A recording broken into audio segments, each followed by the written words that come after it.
Hello नमस्कार शुभ बिहानी। आज बिहान 6 बजे पोखराबाट निस्कने हाम्रो योजना थियो, तर रातभर मुसलधारे पानी परेको कारणले हाम्रो यात्रा रोकियो र 6 बजे नभएर 7:15 बजेसम्म हामी पोखराबाट निस्क्यौँ र आजको हाम्रो गन्तव्य माछापुछ्री गाउँपालिकाको भेडाबारी हुनेछ। र म र अवधको सहकार्यमा यो विदेशी क्लाइन्टले ल्याएको प्रोजेक्ट यो हाम्रो पहिलो भएको कारणले चुनौती त छँदैछ, त्यसमाथि पनि मौसमले यस्तो परीक्षा लिइरहेको छ कि अब हेरौँ। त्यही पनि हामी तयार छौँ, हाम्रो 100% दिन्छौँ। बाटो त अब यस्तै छ, सबै किन ट्रायलमा राखिन्थ्यो भने जस्तो छ के अरे। अनि त्यही भएको भएर यसलाई चाहिँ हेर्दै गर्नुहोस्। र यो खोला पनि कति मजाले बढेको कि सर लाएर है। अनि अब बाटो जति हेऱ्यो त्यति मजा लाग्ने कि बाटो सर गर्दै जाँदा।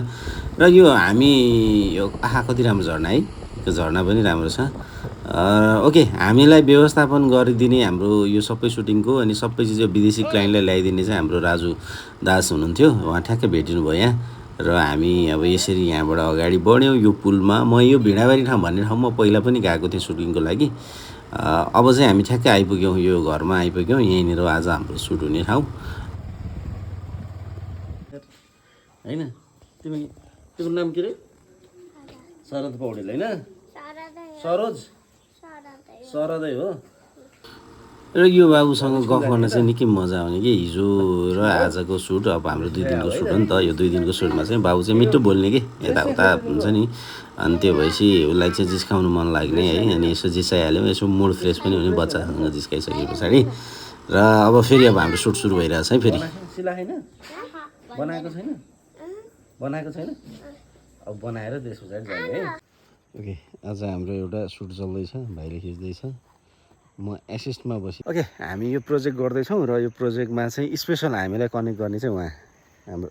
नमस्ते।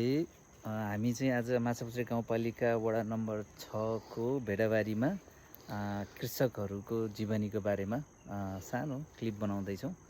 त्यो चाहिँ युएन अन्तर्गतको कार्यक्रम हो।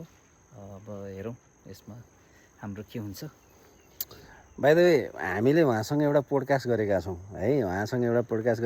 जुन यो माउन्टेनियरहरू जति पनि हाम्रो पाकिस्तानमा ब्रोडपिकमा गएर चाहिँ शहादत प्राप्त गर्नुभएको थियो उहाँहरूको बारेमा। र उहाँ पूर्वबहादुरको उहाँ चाहिँ चेला हुनुहुन्छ है। त्यो पोडकास्ट सबैले मन पराइदिनु भएको छ, बहुत राम्रो भएको छ होइन। यो त्यो पनि हेर्नु होला। र यो सर्ट्स हेरिसके पछाडि उता र हामी यो काममा पनि फेरि जोडिएका छौँ है त।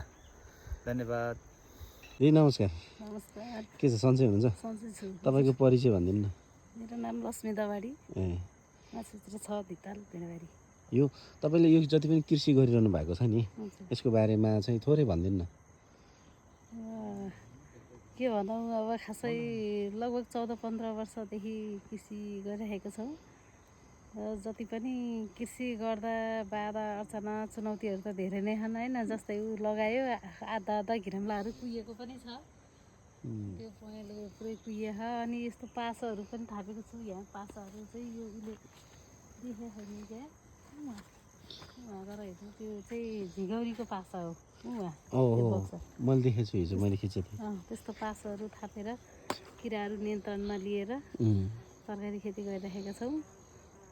र आफ्नो जीवनिर्वाहको लागि कसैसँग हात थाप्न नपरोस्, श्रीमानले कमाए पनि ल्याउनु भनेर माग्नु नपरोस् भनेर आफ्नो आय आर्जनको लागि अगाडि बढिरहेको छ। ल, धन्यवाद। हाम्रो यो क्लाइन्टले चाहिँ नेपालमा यस्ता धेरै प्रोजेक्टहरूको कामहरू गर्नुहुँदैछ। र योभन्दा अगाडि पनि यही प्रोजेक्टलाई अरू कसैले सुट गर्नुभएको रहेछ। कारणवश उहाँहरूको सक्सेस हुन नसकेपछि हामी गएर यो सुट गरेर अब यो सकाएर हामीले जब यो भिडियो पठाइसके पछाडि उहाँ चाहिँ खुसी हुनुभयो। खुसी भइसके पछाडि अब हाम्रो प्रोजेक्ट सक्सेस भयो भनौँ न। र यो हाम्रो फर्स्ट प्रोजेक्ट चाहिँ विदेशीसँग गरेको र यो युएनसँग अन्तर्गतको प्रोजेक्ट थियो। र यो प्रोजेक्टको लागि सबैलाई धेरै धेरै धन्यवाद। र सबैको दिन सुखमय बितोस्। हामीले यसरी सकायौँ आजको काम है त।